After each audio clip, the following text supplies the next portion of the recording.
Yo. Yo. What's good, ladies and gents? It's your boys, man. SmokeCounty JK. Yes, sir. And we about to react to the KARMELO Anthony case. You know what I'm saying? He got sentenced to 35 years in prison. That's more years than R. Kelly. But he killed somebody, bro. So we're gonna see how that went and just get a little information on this trial, bro. Cause this shit kind of crazy, bro. So 25 years? Like he was still in college, I guess. Yeah, I think it was in high school. Well, actually, I don't know. I really don't know. I think he was in. I think it was in high school, college. We're gonna get down to the bottom of this. Yeah. We'll get down after this. He's gonna be free. Oh my gosh! But either way, we got to react to that. So go ahead and like and subscribe. Click on notification bell because your boys are here for a good time and a long time. Long time. And with that being said, let's get into the trial. We begin with the day of facts from attorneys and emotion from witnesses during the first day of testimony in a Collin County murder trial. The case revolves around the stabbing death of Austin Metcalf and the arrest of KARMELO Anthony during a Frisco School District track meet a year ago. NBC5's Maria Guerrero is live with more for us. Maria? Hey there, Vince. Yeah, prosecutors in their opening statements calling this an unjustified, provoked murder. KARMELO Anthony's defense attorney, meanwhile, not explaining why his client had a pocket knife in his bag, but defended himself, he says, in a moment of chaos and fear against twin brothers who are 83 pounds heavier than his client. The first piece of evidence for this jury, surveillance video. They were 83 pounds in him? They were 83 pounds in him? They was trying to bully him? Maybe jump him. While previously an indistinguishable surveillance video inside Kirkendall Stadium on April 2nd, 2025, Tarrant County video forensic analyst Mark Porter walked jurors through what prosecutors say will prove their case against KARMELO Anthony. Porter using software to enhance and zoom into multiple angles inside and outside of the stadium, showing the final moments of 17-year-old Austin Metcalf's life. Jurors alert, watching a large monitor as Porter explains how he tracked the movements of the victim and suspect. We learned the suspect is seen walking up to the top of the tent first. Anthony's defense says he saw a friend he knows from Memorial and that no one else had a problem with him sitting there. Austin, his twin brother, and friends then joined their classmates in the tent. About 2 minutes later, the zoomed-in angle shows someone pushing another person, followed by a sudden burst of movement. The suspect, identified by the expert, then moves up the bleachers before running down, falling down at one point, then running and walking away. Prosecutors say coaches run and stop him as police get to the chaotic scene. A side angle shows the suspect wearing a gray hoodie and black pants with his hands in the air before being cuffed and led away. KARMELO Anthony's defense is hoping to convince this jury that, Anthony wasn't trying to run away, pointing out that he did not stab the victim a second time, did not stab anyone else. In fact, he tossed the knife. We also learned that KARMELO Anthony actually woke up late that morning, that he opted to go to this track meet instead of going to a physical therapy appointment that he had, even though he wasn't even competing until later in the afternoon. He said he wanted to be there and help out the JV track team. Vince? Maria, we know both families are in that courtroom watching that video. So what was the mood like in the courtroom?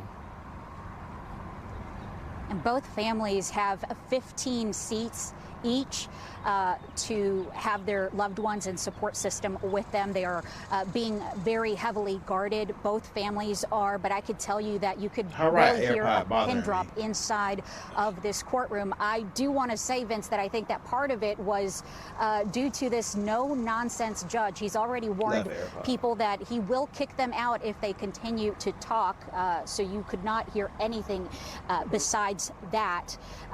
Austin Metcalf's father, Jeff, he hung his head down during some of today's testimony. Mom Megan at one point wiped her eyes with a tissue paper, but the most important people really at this time are these 12 jurors, Vince. We have 12 jurors plus 6 alternates. We saw 7 men, 11 women. There are a handful of Asian women, but no black jurors. I can tell you, though, they were very alert during today's opening statements and testimony. What? No black jurors is crazy. All right. Everybody ready? Yes, sir. All right.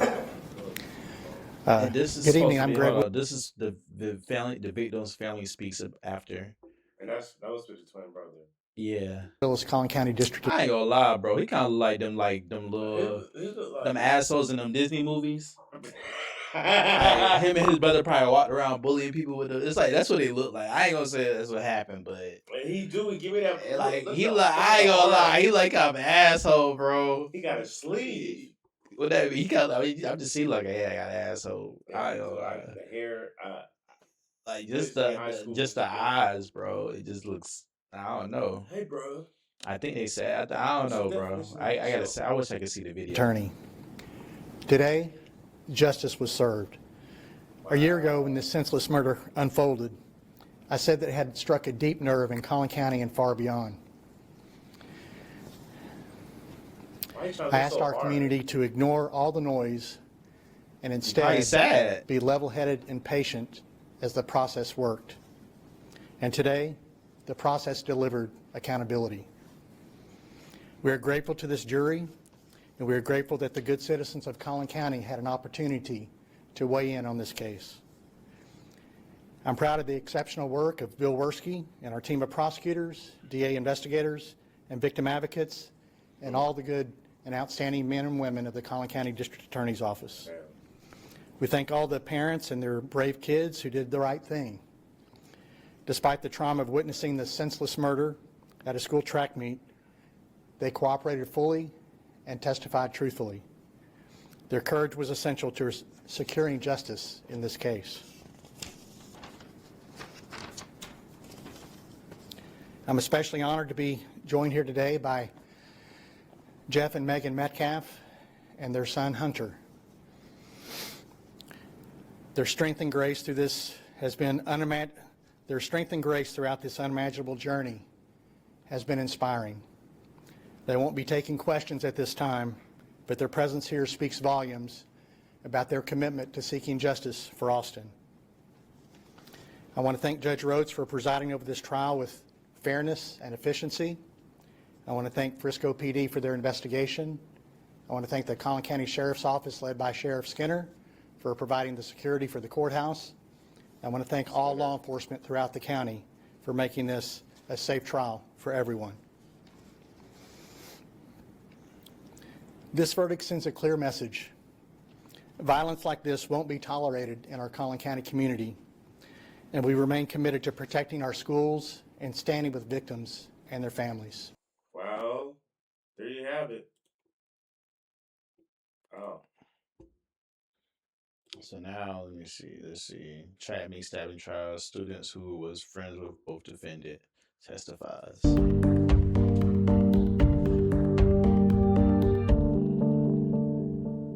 Tonight, there are major developments in the track meet stabbing trial. In an unexpected move on this rare Saturday session of court, the state rested. The defense is now calling witnesses. KARMELO Anthony is charged with murder in the death of Austin Metcalf at a high school track meet in April of last year. Our senior crime and justice reporter, Rebecca Lopez, is covering this trial from us from the Collin County Courthouse. She joins us live right now. So walk us through what happened today. A lot, Rebecca. There was a lot that happened today, and it was surprising that the prosecution did rest its case after the jurors heard from more student witnesses. They also heard from the medical examiner, and they heard from one of the students that was under that memorial tent that was both friends with Austin Metcalf and KARMELO Anthony. And what it showed us today is that sometimes witnesses can really remember the same event very differently, and while they generally agreed on what happened, the details widely varied. Now, one of the most anticipated witnesses was that student who knew both KARMELO Anthony and Austin Metcalf. He testified that tensions escalated after Anthony was asked to leave the memorial team tent. He told jurors Anthony became angry, challenged Austin to move him, and appeared to be provoking a confrontation before Austin put his hands on him. He described Austin falling backwards, lifting his shirt and yelling that he'd been stabbed. He also said he and Carmelo Anthony were not good friends. But on cross-examination, the jury was shown photos of the two together at parties, social gatherings, and at a track meet weeks before the stabbing. That don't This mean was they in were an effort friends. to show that Niggas say we saw pictures of them together. That don't mean they were friends. They could have fell out any time in between then. In the same function. Oh God, he talk about I mean, bro. So that nigga. So basically, Carmelo went over there, and he was over there hanging out with some homies. Mm-hmm. Everybody that was in the trap meet, whatever case of me, he knew them. Yeah. And then like one of the dudes of the Metcalf, bro, told him to move or whatever, and then bro was just like, make me, like, you know what I'm saying? I ain't moving, like, make me. And then he already had that shit ready on him, like, you know what I'm saying? So then as soon as bro tried to make him, you know what I'm saying, stabbed his ass. So I mean, to be fair, bro, he provoked them, but at the same time, don't put your hands on nobody. Yeah, don't. I don't know. That's what happened, bro. That's what I'm gathering from that right now. I mean, they were much. Like, just don't put your. I don't know, bro. I don't know. Like, damn. High school though. That's a long time for high school. Bro, that's a long ass time, bro. High school. That's a long time. 35 years, bro. Like they at least 20. I mean, he dead. What can you do? If you kill somebody, bro, like that's that's just In an effort to show that they were much closer than the witness acknowledged. And then when asked why he didn't intervene, he said he really didn't know, and why he didn't tell his teammates that he knew Anthony to calm everyone down. I think you understand that they're still. Hold on, bro. To show that they were much. Cross-examination, the jury was shown photos of the two together at parties, social gatherings, and at a track meet weeks before the stabbing. This was in an effort to show that they were much closer than the witness acknowledged. And then when asked why he didn't intervene, he said he really didn't know, and why he didn't tell his teammates that he knew Anthony to calm everyone down. I think you understand that they're still young, and it's just like it wasn't his, like, bro, nobody expected him to fight and then kill somebody. That was just like a, like, he was, they over here saying, why didn't you tell, like, they basically saying, why didn't you tell all the other teammates that Anthony is my homie? Anthony, I'm cool with him, y'all chill, I'm cool with him, which is true. You should have calmed it down, but like, he didn't expect that shit to start getting, like, yeah, niggas be playing all the time, people be lying all the time. He probably was plotting. Like, bro, that's bro. I don't even know if he was plotting, but it's just like, it could be any reason why you have a knife on you, bro. Some shit could be going on at his crib. You know what I'm saying? Like, he probably live in a bad neighborhood, like a motherfucker, bro. Like, niggas, people gotta go home, bro. So people don't be, you know what I'm saying? You gotta have some protection on you at some point, depending on where you live at. So or what? So why? I don't think so, bro. I mean, I don't know. Nah, you was trying to be funny on that one. Nah, that's not the case here, bro. That nigga he ran track. That's not the case. Bro. Like, that's not he not no thug. He ain't no thug ass nigga. He just that nigga. He clearly wasn't no thug ass nigga, bro. It's just the fact that it was just the fact that, bro. Yeah, I mean, he might. I don't know. What? I don't know, bro. Bro, it can literally be any reason why he have a knife on him, though. Mm-hmm. Like I said, bro, people be living in situations where they have to have a knife on them. Nigga, you get robbed at, you on the way, you walk home every day, bro. You're not gonna carry no protection. You get off, you take a bus stop to the crib every day. You're not gonna take no protection at all, bro. If you live in a city, if you live anywhere, like, you know what I'm saying? Are you kidding me? Spray, you gotta have pepper spray. Yeah, bro. So now what? If he had pepper spray on him, they'll be like, "Why he had pepper spray?" Like that doesn't make it. Just doesn't.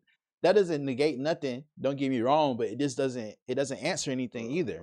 That don't make it seem like he was premeditated or he was trying to get at him or nothing like that. It's just probably just a nigga that has a fucking pocket knife on all day.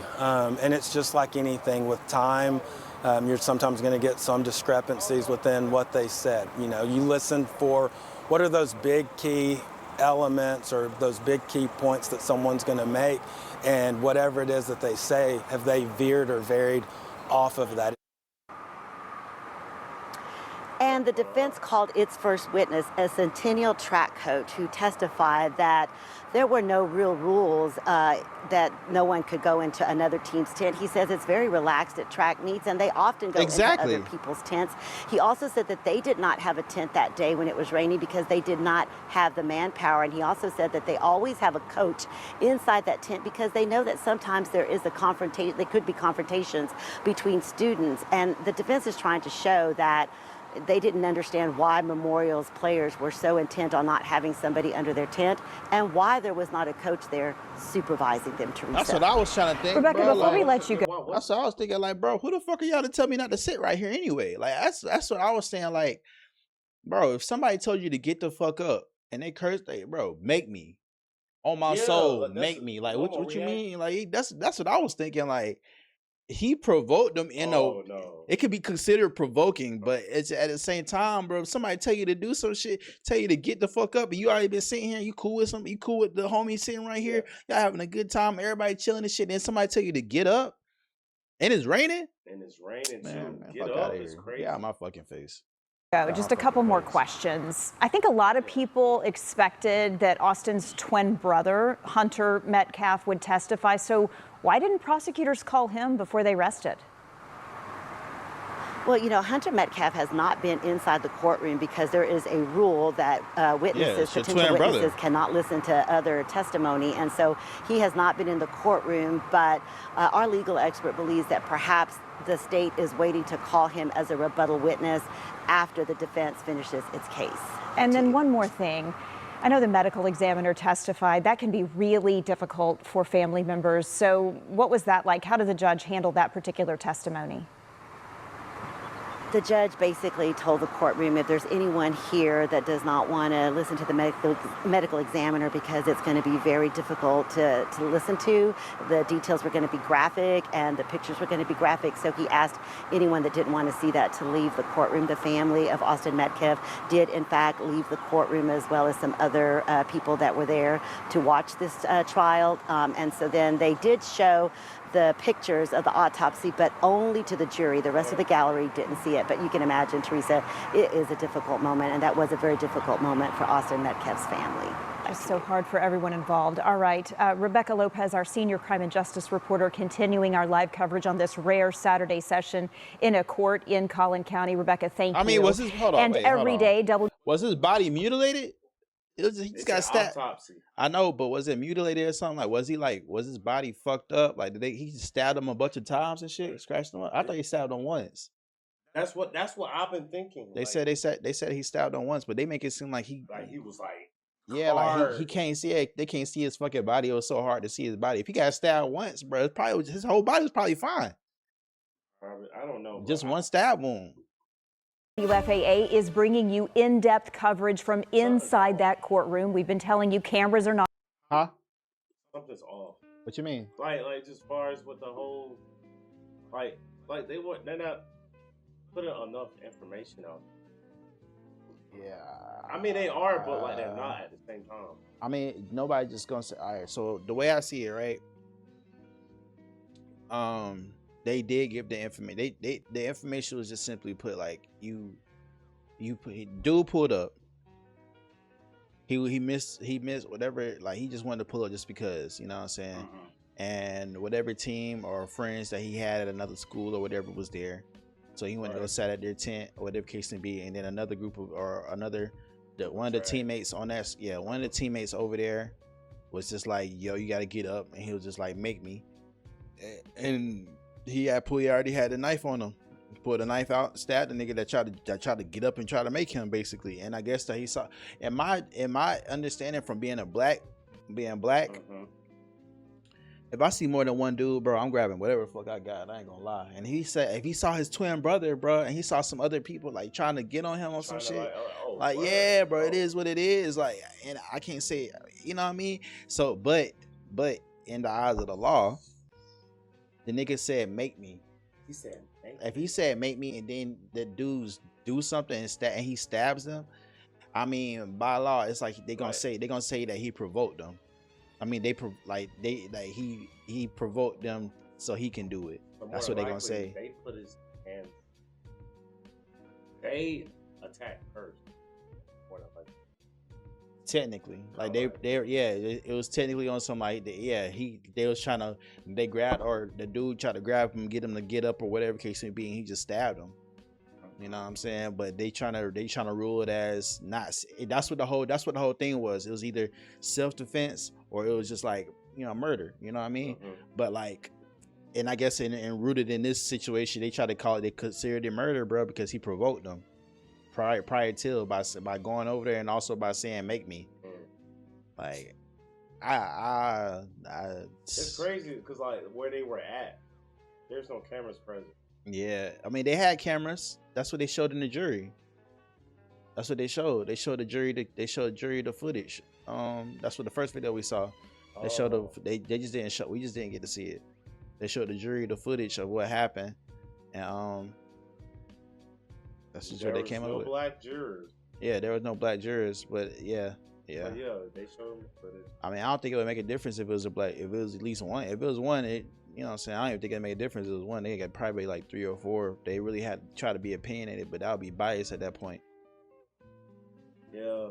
I don't know. It was, I mean, I think any jury, I think juries are kind of always going to be slightly biased in a way. Mm-hmm. But at the same time, probably not. But it's still like if it's a person's opinion, it's probably gonna be kind of biased. Like, you know what I'm saying? No matter what you think about it. But for 35, so like, how long you think he should get? I mean, I see some other guys at his age. Some other guys attempt murder, get 25 years. 35? I mean, he might can get out. He might can get out on good behavior. He might can get out earlier on good behavior, bro, if he take care. You know what I'm saying? If he do certain stuff inside the prison programs or whatever. But that's just the situation at hand, bro. Listen. There's no such. I don't think there's no such thing as a right punishment. No matter what happens, bro. No matter what situation it is, anybody that goes to jail for any prison for any different things, somebody's gonna feel like they didn't go to jail or prison long enough, or they're going for too long. Mm-hmm. You know what I'm saying? What is a right sentence for every situation, bro? There's no such thing, bro. There's always gonna be people that feel like, nah, that's too long. Nah, that's too short.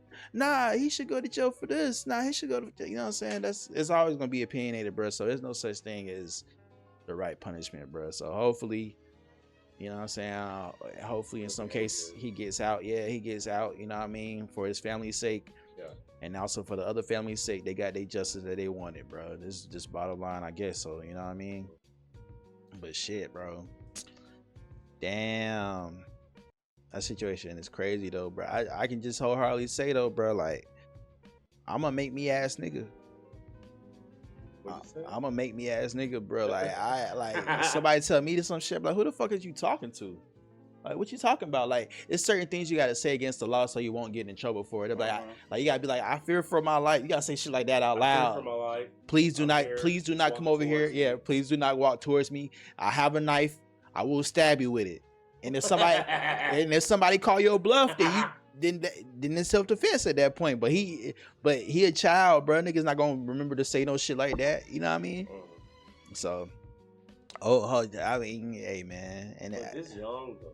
Yeah, I mean, people be going to, hey, bro. Yeah, it's unfortunate, man.